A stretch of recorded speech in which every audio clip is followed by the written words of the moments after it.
হরে কৃষ্ণ সবাইকে। তো দেখো আমার খুবই আজকে একটা দুঃখের দিন। দেখো আমার লাউ গাছগুলা 2 দিন আগেও তোমাদের সাথে আমি শেয়ার করছি, কত সুন্দর ছিল। তো আমাদেরই এই বেড়াটা, এটা কিন্তু আমাদেরই। তো এই বেড়াতেই আমি লাউ গাছটা তুলে দিছিলাম। গত বছরও সেম এভাবে হয়েছিল, কিন্তু এবছর দেখো আমার নেইবারটা, ওদের ওইখানে আমার লাউ গাছের পাতাগুলা গেছে, সেই জন্য ও আমার গাছের গুঁড়াটাই কেটে দিল।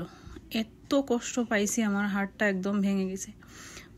আমি কতদিন ধরে লাউ গাছটাকে যত্ন করে বড় করছি, কতগুলো লাউ দেখো ধরতেছে। আর আজকে এই মানুষটার কোনো হার্টলেস, একদম হার্ট আছে বলতেই নাই। এর এমন করলো একটা কাজ, ও আমার পাতাগুলা কেটে দিত বা একবার আমাকে ডাকতো, সেটাই আমি বললাম ওকে, ডেকে বললাম যে তুই একবার তো আমাকে বলতে পারতিস। ওই দিকে দেখো তার বাড়িতে কত জঙ্গল হয়ে আছে, ওদের জন্য কিন্তু আমাদের এখানে অনেক মশা হয়, এগুলা হয়, কিন্তু ওইগুলা ক্লিন না করে। আর আমার এই লাউ গাছের শুধু পাতাগুলা ওই পাশে গেছে, সেই জন্য আমার লাউ গাছটাই ও কেটে দিল।